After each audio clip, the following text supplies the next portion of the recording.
Hello students, তো নিশ্চয়ই তোমরা সবাই ভালো আছো।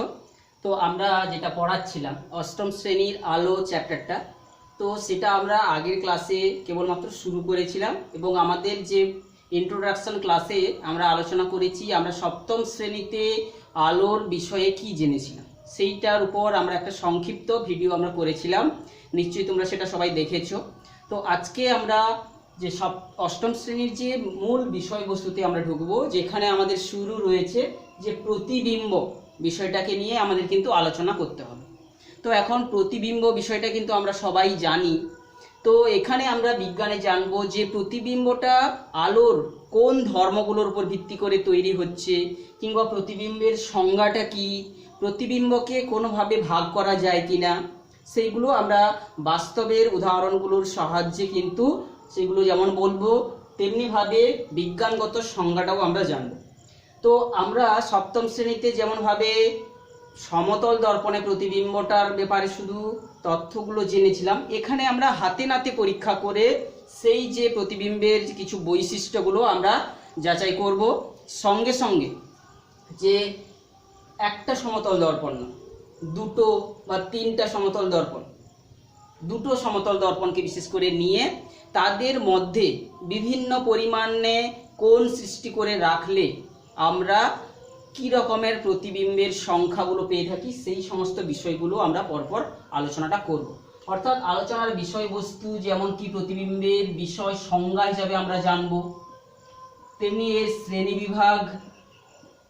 শ্রেণীবিভাগ সম্পর্কে একটু আমাদের ধারণা লাভ করব এবং এই প্রতিবিম্বের গঠনের কারণগুলো আমরা জানার চেষ্টা করব। গঠনের যে কারণগুলো কি কি, কোন কোন কারণের উপর বেস করে প্রতিবিম্বগুলো গঠিত হয়, বা সেই প্রতিবিম্বটা আলোর কোন ধর্মের জন্য সৃষ্টি হয়েছে সেই গঠনের কারণগুলো যেমন জানব। সমতল দর্পণে যে প্রতিবিম্ব, এই ব্যাপারটা নিয়ে আমরা একটা আলোচনাটা করব। সেখানে আমরা পরীক্ষা করে দেখানোর চেষ্টা করব এই যে প্রতিবিম্বের কিছু বৈশিষ্ট্যগুলো আমরা হাতে নাতে যাচাই করব। এই বৈশিষ্ট্যগুলো যাচাইয়ের সঙ্গে সঙ্গে সমতল দর্পণটা আমরা একটা সমতল দর্পণ ব্যবহার করে তার বিভিন্ন যে প্রতিবিম্বের বৈশিষ্ট্যগুলো যেমন জানব। দুটো দর্পণ সমতল দর্পণ ব্যবহার করে এবং তাদের মধ্যে যে কোণ এবং মধ্যবর্তী কোণকে আমরা পরিবর্তন করে করে যে বিভিন্ন প্রকারের প্রতিবিম্ব গঠিত হয় তার সম্পর্কে আজকের ক্লাসে আমরা জানব। তাহলে নিশ্চয়ই তোমরা বুঝেছো। তো তোমরা সবাই বইটাকে ভালো করে ফলো করবে যখন ভিডিওটা দেখছো, কিংবা যখনই ভিডিওটা দেখার পরে বইটাকে তোমরা একবার ভালো করে পড়বে। তো এইখানে আমরা প্রথমে চলে আসছি প্রতিবিম্বের সংজ্ঞাটাতে যাওয়ার আগে আমরা প্রতিবিম্ব সম্পর্কে আমরা একটা আইডিয়া দেওয়ার জন্য বলছি। আমরা যখন দর্পণের সামনে নিজেদেরকে আমাদের যে কোনো ধরো চুলটা করার জন্য, সিধা করার জন্য আমরা ব্যবহার করছি, কিংবা আমরা যখন সিনেমা হলে সিনেমা দেখছি সেই যে পর্দার উপর যেটা গঠিত হচ্ছে, কিংবা আমরা যেমন কোনো একটা জল ভরা বালতিতে দিকে আমরা যখন তাকাই সেই তলদেশকে যে উপরে উঠে আসতে দেখি, এইগুলো প্রকৃতপক্ষে কিন্তু সেই জিনিসটা নয়, সেই জিনিসেরই অন্য একটা প্রতিকৃতি তৈরি হচ্ছে, অর্থাৎ অন্য একটা প্রতিমূর্তি তৈরি হচ্ছে, যেটা কিন্তু সত্যিকারের সেই জিনিসটা নয়। সেই জিনিসটাকেই আমরা বলবো প্রতিবিম্ব।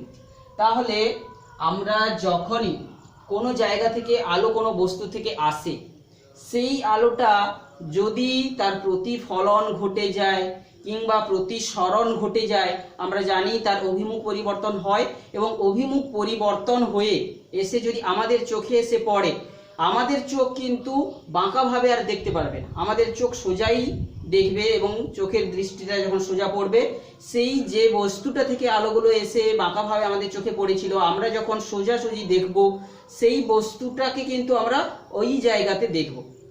তাহলে যে অরিজিনাল যে প্রকৃত যে অবস্থানে বস্তুটা কিন্তু আমরা দেখছি না, সেটাকে কিন্তু অন্য একটা জায়গাতে দেখতে পাচ্ছি। সেই যে দ্বিতীয় জায়গায় দেখা যে বস্তুটার যে প্রতিমূর্তিটাকে আমরা বলবো তার প্রতিবিম্ব।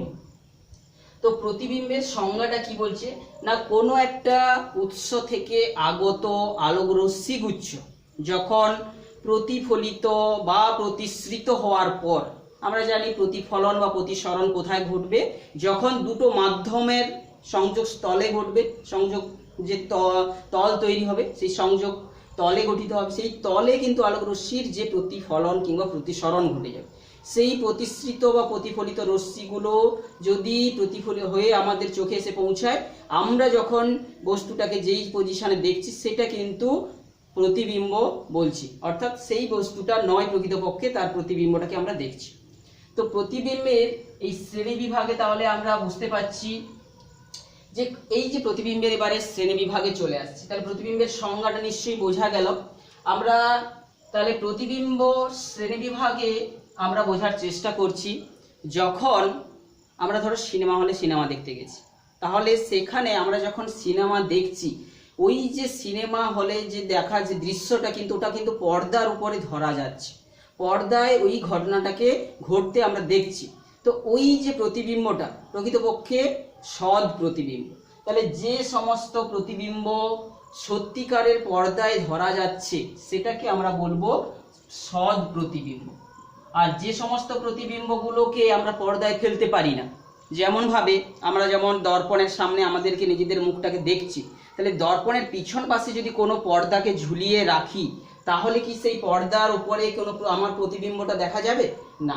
তাহলে সেই যে প্রতিবিম্বটা সেটা হচ্ছে কিন্তু অসৎ প্রতিবিম্ব। তাহলে প্রতিবিম্ব যে সমস্ত প্রতিবিম্বগুলোকে আমরা পর্দায় ফেলতে পারবো, সেই প্রতিবিম্বগুলোকে আমরা বলবো হচ্ছে কি সৎ প্রতিবিম্ব। তো আমরা প্রতিবিম্বের যে সংজ্ঞাটা বললাম প্রতিফলন বা প্রতিসরণের দরুন, তো সেই প্রতিফলন গঠনের তাহলে দুটো কারণ হচ্ছে কি প্রতিফলন আর হতে পারে প্রতিসরণ। তাহলে এই প্রতিফলনের জন্য কখন কখন যে বিম্বগুলো গঠিত হয়, আমরা একটা ছোট্ট উদাহরণ, একটা দর্পণ, সমতল দর্পণ রেখে আমরা তার সামনে কোনো একটা, এইটা বস্তু, আমরা বস্তুটাকে এখানে বিন্দুর আকারে দেখিয়েছি, এই বস্তু থেকে আগত রশ্মিগুলো কি চারিদিকে ছড়িয়ে পড়ছে, চারিদিকে ছড়িয়ে পড়ছে, চারিদিকে ছড়িয়ে যাচ্ছে। তাদের মধ্যে আমরা একটা রশ্মিকে নিলাম, ধরো যেই রশ্মিটা দর্পণে এসে পড়ছে, প্রকৃতপক্ষে অসংখ্য রশ্মিগুচ্ছ চারিদিকে ছড়িয়ে পড়ে সোজাভাবে আমরা এই যে সোর্সটা বিন্দু উৎসটাকে বলছি, সেখান থেকে চারিদিকে ছড়িয়ে যাওয়া রশ্মিগুলোর মধ্যে যেইগুলো সমতল দর্পণে প্রতিফলিত হয়ে ধরো এইখানে থাকা কারোর চোখের উপর এসে পড়ছে, সে তখন কি হচ্ছে, তার এই যে আলোক রশ্মিটা উৎস থেকে এসছে সেটা প্রতিফলিত হয়ে কারোর চোখে এসে পড়েছে, কিন্তু ওই চোখ কি করবে, ওই যে রশ্মি বিপরীত দিকে এসে দেখবে কি যে যেন এই পেছনের দিক থেকে কোথাও থেকে সে এসেছে, দর্পণের পেছনে কোনো একটা জায়গা থেকে ওই রশ্মিটা এসেছে। অর্থাৎ প্রকৃতপক্ষে বস্তু যেটা ছিল এস, সেটার থেকে কিন্তু আমাদের চোখটাকে দেখছি না, চোখ দেখছি যে এই পজিশন থেকে আলোটা এসছে। তাহলে এই যে দ্বিতীয় অবস্থানটা যেখান থেকে আলোটা আসছে বলে মনে হচ্ছে, সেই বিন্দুটাকে বলবো এই প্রথম বিন্দুর প্রতিবিম্ব। তাহলে আমরা এইখানে দেখতে পাচ্ছি যে এই যে রশ্মিগুলোর মধ্যে আমরা যে কোনো একটা রশ্মি আমরা প্রতিফলিত হয়ে চোখে এসে পড়েছে, আর একটা রশ্মি সোজাসুজি লম্বভাবে দর্পণে পড়ে আবার সে ফিরে গেছে। ওই দুটো রশ্মিকে আমরা পেছনের দিকে বাড়িয়ে দিলে দেখছি একটা বিন্দু থেকে আসছে বলে মনে হচ্ছে, তাহলে এই যে বিন্দুটাকে বলা হচ্ছে প্রতিবিম্ব। তাহলে এখানে প্রতিবিম্বটা যেটা গঠিত হলো এস বিন্দুর, সেটা প্রকৃতপক্ষে আলোর প্রতিফলন ধর্মের জন্য কিন্তু এখানে ঘটতে দেখা গেল। তো আবার প্রতিসরণ ধর্মের জন্য, প্রতিফলন কাকে বলে নিশ্চয়ই তোমাদের মনে আছে যে আলোক রশ্মি যখন এক মাধ্যম থেকে, এই যে আমাদের দর্পণের সামনে যে একটা মাধ্যমের কথা বলেছি, এই মাধ্যমটাকে আমরা যদি 1 নম্বর মাধ্যম, এটা বায়ুর মধ্যে রয়েছে, এই মাধ্যম থেকে আস্তে আস্তে যখন দ্বিতীয় একটা মাধ্যম যেখানে কাঁচটার উপরে পড়েছে, কাঁচের যে প্রলেপ প্রকৃতপক্ষে রয়েছে, আমরা যদি এটা দর্পণে একটু চাওড়া করে দেখি, দর্পণ এটা কাঁচ এবং পেছনের পাশে কিন্তু পারদের প্রলেপটা থাকে যাকে পারা বলছে, প্রকৃতপক্ষে আলোটা কিন্তু সেই পারদের প্রলেপযুক্ত অংশে কিন্তু প্রতিফলিতটা হচ্ছে।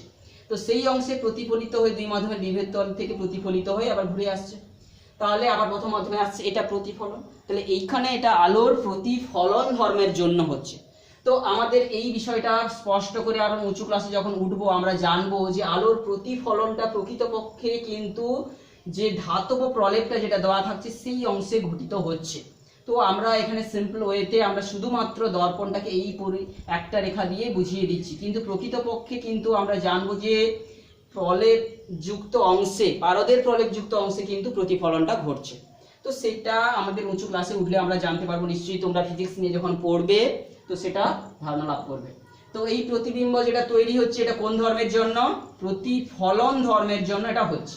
তো এখন চলে আসছি প্রতিসরণ ধর্মের জন্য যে প্রতিবিম্বগুলো গঠিত হয় তার একটা ছোট্ট উদাহরণ, যেটা আমরা বললাম যে একটা বালতি, সাপোজ এটা একটা বালতি, এই বালতিতে আমরা কি করেছি, এই বালতিতে আমরা জল নিয়েছি। এই জল নিলে দেখা যাবে যে জলের তলদেশটা একটু উপরে উঠে আছে, এটা নিশ্চয়ই সচরাচর তোমরা খেয়াল করবে। তো প্রকৃতপক্ষে কি হয়, এই যে নিচের তলে অবস্থিত কোনো একটা বিন্দু থেকে আলোক রশ্মি যখন কোনোভাবে এসে পড়লো, এইটা প্রতিসরণ ঘটলো আলোক রশ্মিটার, আমরা যে ছবিটা বাঁকা হয়ে গেছে, প্রতিসরণ ঘটে গেল, অর্থাৎ দুই মাধ্যমের বিভেদ তলে আলোক রশ্মির গতির অভিমুখ পরিবর্তন হয়ে গেল। এই ঘটনাটাকে আলোক প্রতিসরণ বলে, আমরা পড়েছি সপ্তম শ্রেণীতে। এই দুই মাধ্যমের বিভেদ তল, এটা হচ্ছে দুই মাধ্যমের উপর আপতন বিন্দুতে, এই যে ও বিন্দুটা আপতন বিন্দু, আর এটা হচ্ছে আপতিত রশ্মি, এই বিন্দুটা থেকে ধরো আলোক রশ্মিটা যাচ্ছে। এইখানে আমরা যখন তাকিয়ে দেখছি, কিন্তু আমরা আমাদের চোখ তো আর বাঁকা পথে তাকাতে পারবে না, সে সোজাসুজি দেখবে, তখন কি হবে, এস বিন্দুটাকে এইখানে উঠে আসতে দেখা যাবে। অর্থাৎ আলোক রশ্মিটার যে জন্য ও প্রতিসরণের জন্য প্রকৃত যে তলদেশের যে জায়গাটাকে আমরা একটু উঁচুতে দেখব। এটা তাহলে যে প্রকৃতপক্ষে যে প্রতিবিম্বটা, এটাও কিন্তু পর্দায় ফেলা যাচ্ছে না, এটা কিন্তু হচ্ছে প্রতিসরণ ধর্মের জন্য, প্রতিসরণ ধর্মের জন্য যে এটা সৃষ্টি হওয়া এর প্রতিবিম্বটা এস ড্যাশড। তাহলে এটাও একটা প্রতিবিম্ব।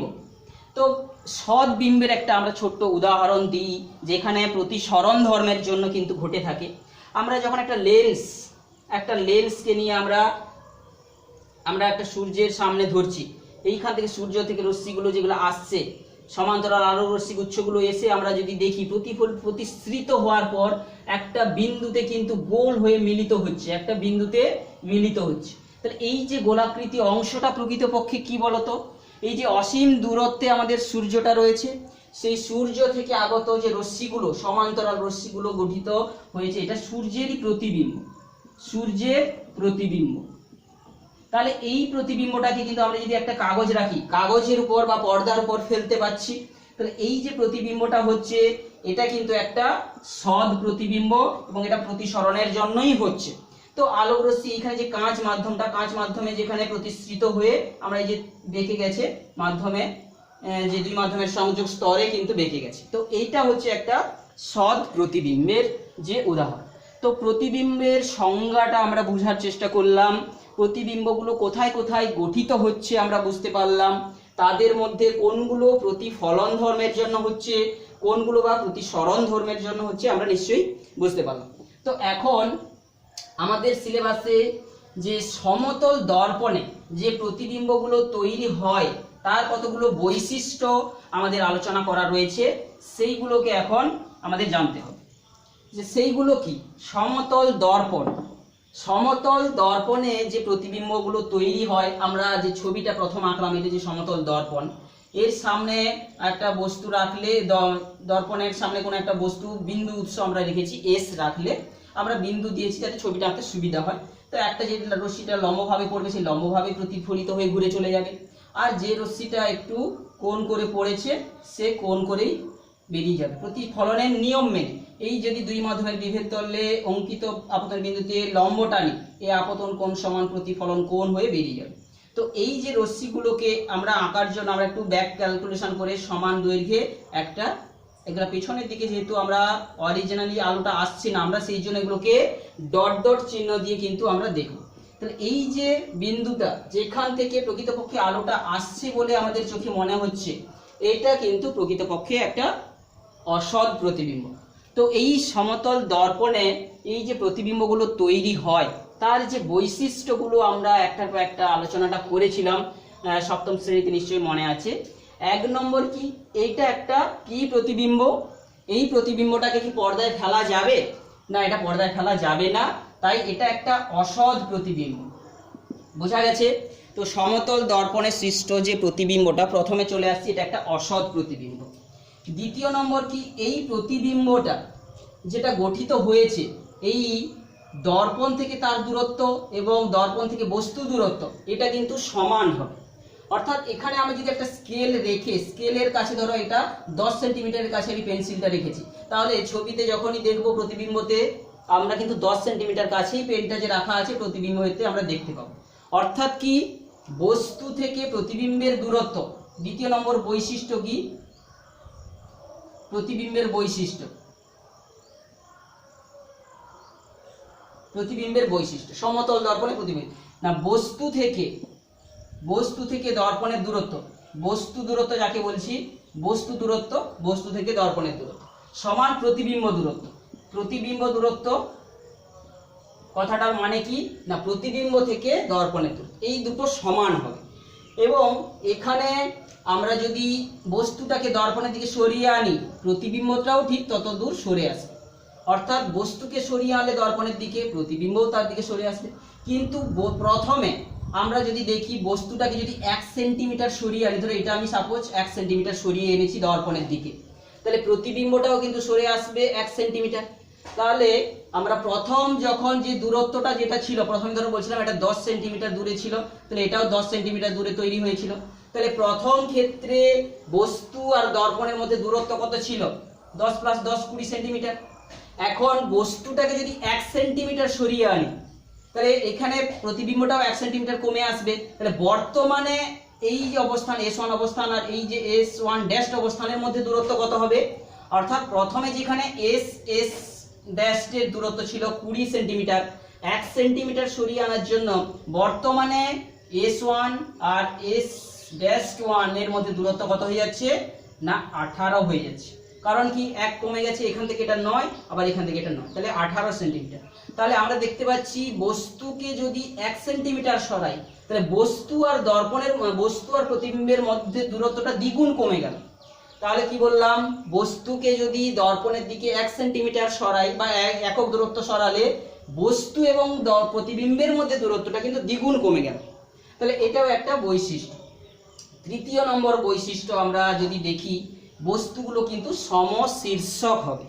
সমশীর্ষক কথাটার অর্থ কি, যে শীর্ষবিন্দুটা উপরে যদি থাকে সে উপরেই দেখাবে।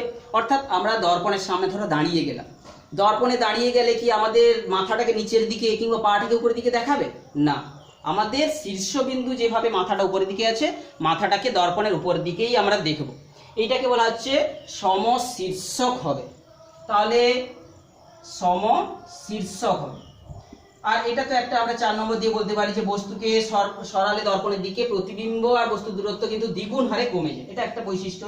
5 নম্বর একটা বৈশিষ্ট্য আমরা ধরতে পারি কি, যে দ্বিপার্শ্বীয় প্রতিসম বস্তু যদি না হয়, অর্থাৎ বস্তুটার যদি দুদিকটা সমান না হয়, তাকে আমরা দ্বিপার্শ্বীয় প্রতিসম বস্তু বলবো না। তাহলে সেই রকম বস্তুকে যদি দর্পণের সামনে রাখা হয়, তার পার্শ্বীয় পরিবর্তন ঘটে যাবে। তাহলে পার্শ্বীয় পরিবর্তন ঘটে যাবে, পার্শ্বীয় পরিবর্তন হতে আমরা দেখব। তাহলে এই সমস্তগুলো ছিল সমতল দর্পণে, সমতল যে দর্পণে প্রতিবিম্বের বৈশিষ্ট্যসমূহ। তো এইগুলো আমরা যেটা পড়লাম, একটি মাত্র সমতল দর্পণ নিয়ে আমরা প্রতিবিম্ব দেখতে পেলাম কটা তৈরি হলো। একটা মাত্র সমতল দর্পণ রেখে যদি একটা বস্তুর একটাই প্রতিবিম্ব আমরা তৈরি হতে দেখলাম, তাহলে একটা দর্পণ নিলে আমরা একটি প্রতিবিম্ব আমরা পাচ্ছি, তাহলে একটি প্রতিবিম্ব, এবং সেটা হচ্ছে অসৎ প্রতিবিম্ব আমরা পাচ্ছি। এখন চলে আসছি আমাদের আলোচনায় যে একটা নয়, আমরা অনেকগুলো প্রতিবিম্ব কি পেতে পারি একটা বস্তুর? তার জন্য আমাদের কি করতে হবে, আমরা একটার বেশি প্রতিবিম্বও পেতে পারি। তখন আমাদেরকে কিন্তু দুটো দর্পণ নিতে হবে। ধরো সাপোজ আমরা দুটো দর্পণ নিয়েছি, তো দুটো দর্পণ নিয়ে আমরা সচরাচর যখন সেলুন দোকানে যাই, বিশেষ করে আমরা এখন চুল কাটতে যাই, আমাদের তো সামনের ভাগটা দেখা যায় সমতল দর্পণে, কিন্তু আমাদের পেছনের অংশ কি দেখা যায় না। সমতল দর্পণে প্রতিবিম্বের আরেকটা বৈশিষ্ট্য যদি বলি, কেবলমাত্র বস্তুর সামনের যে প্রতিবিম্বটা গঠিত হবে, পেছনের দিকে প্রতিবিম্ব হবে না। তাহলে পেছনের দিকের অংশটাকে দেখার জন্য আমাদের জানি যে সেলুন দোকানের আরো একটা দর্পণ লাগানো থাকে পেছনের দিকে, অর্থাৎ দুটো সমতল দর্পণ।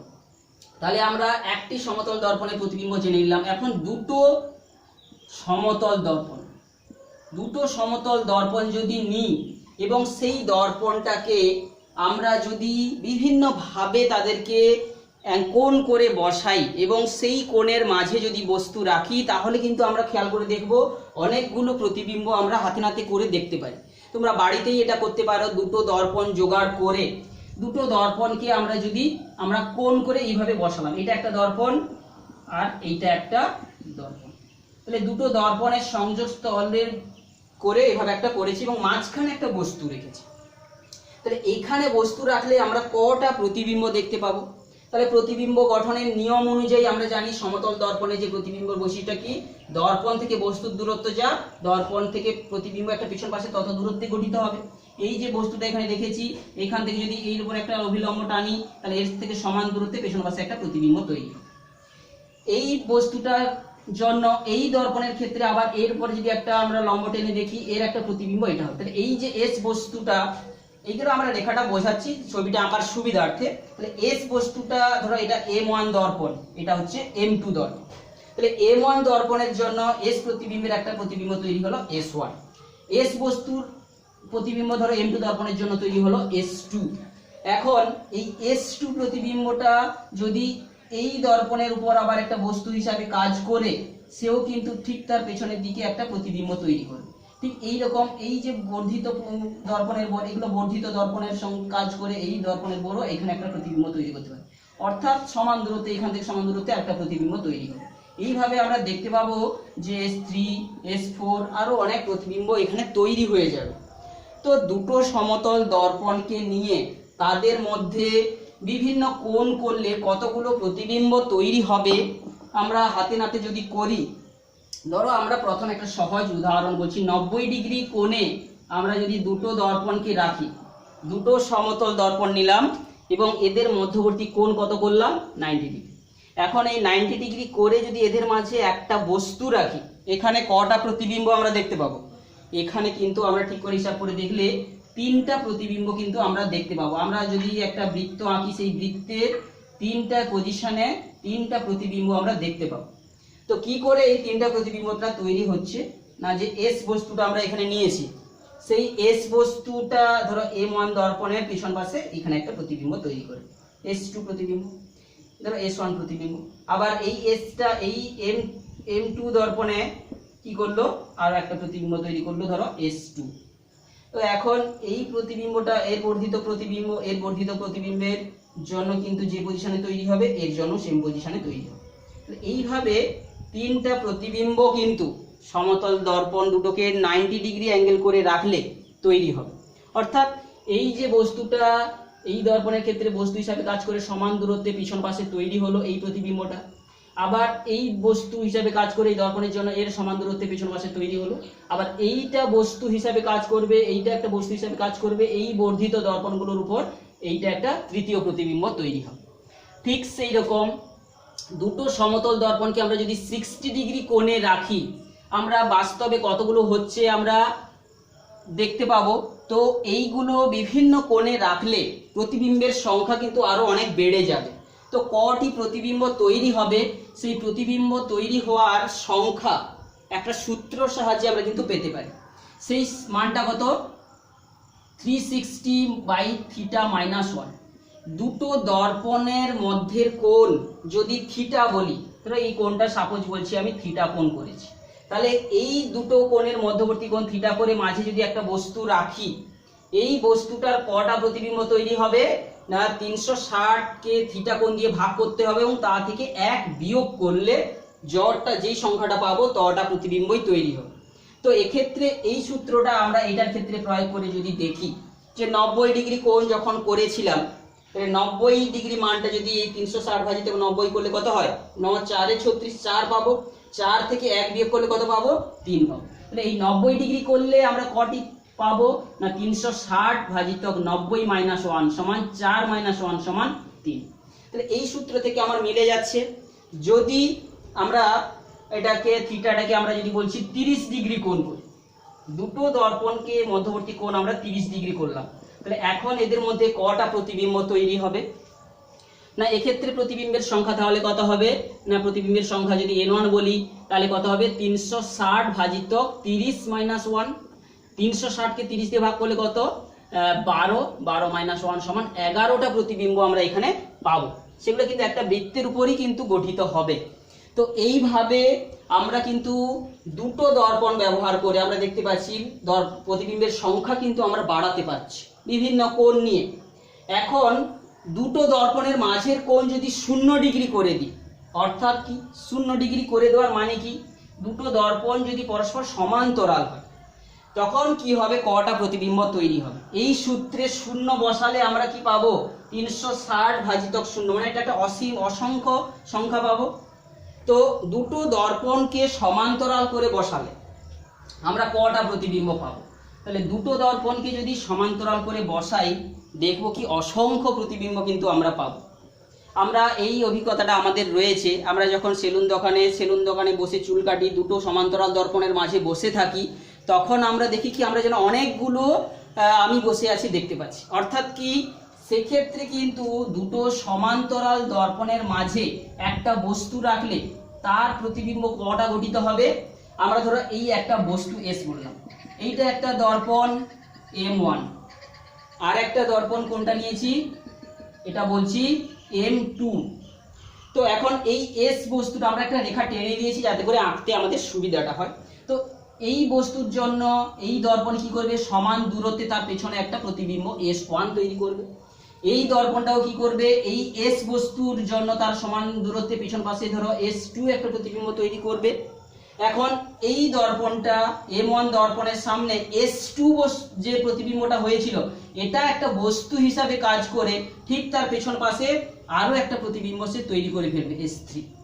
ঠিক একইভাবে এই M2 দর্পণের সামনে এই S1 প্রতিবিম্বটা একটা বস্তু হিসাবে কাজ করে তার ঠিক পেছন পাশে S4 প্রতিবিম্ব গঠিত করবে। তো এইভাবে আমরা যদি দেখি প্রকৃতপক্ষে কিন্তু অসংখ্য থিওরিটিক্যালি অর্থাৎ গাণিতিকভাবে কিন্তু আমরা যদি দেখি অসংখ্য এইভাবে প্রতিবিম্ব আমরা দেখতে পাওয়ার কথা। তো আমরা দেখতে পাবো কি যে কিছু দূর পরে আর প্রতিবিম্ব যেন নেই, হারিয়ে গেছে, প্রতিবিম্বের সংখ্যা দেখা যাচ্ছে। এর কারণটা কি, তো আলোক রশ্মি যখন এই বারবার প্রতিফলিত হতে হতে আলোক রশ্মিটা একটা শক্তি, তো সেই শক্তিটা ধীরে ধীরে কি হচ্ছে শেষ হয়ে যাচ্ছে, তখন কি হচ্ছে কি আর প্রতিবিম্বগুলোকে দেখা যাচ্ছে না। তো দুটো সমান্তরাল দর্পণকে সমতল দর্পণকে সমান্তরাল ভাবে রাখার অর্থ কি, থিটা সমান আমরা যদি 0 করি তো তত্ত্বগতভাবে আমাদের অসংখ্য প্রতিবিম্বকে আমরা দেখতে পাবো। তো এইগুলো গেল হচ্ছে আমাদের সিলেবাসে যেগুলো দেওয়া ছিল যে সমতল দর্পণে প্রতিবিম্ব সম্পর্কে, এটা আমাদের প্রথম ক্লাসে আজকে আমরা আলোচনাটা করলাম। তো এর পরের ক্লাসে আমরা যে এই প্রতিবিম্বের গঠনটাকে কাজে লাগিয়ে কতগুলো আমাদের প্র্যাকটিক্যাল যন্ত্রপাতি যেগুলো তৈরি করা হয়ে থাকে যে ম্যাজিক দেখানোর জন্য, সেইগুলো বা ব্যবহারিক ক্ষেত্রে ব্যবহার করা হয়ে থাকে, সেইগুলো নিয়ে আমরা কিন্তু এর পরের ক্লাসটায় আলোচনাটা করব।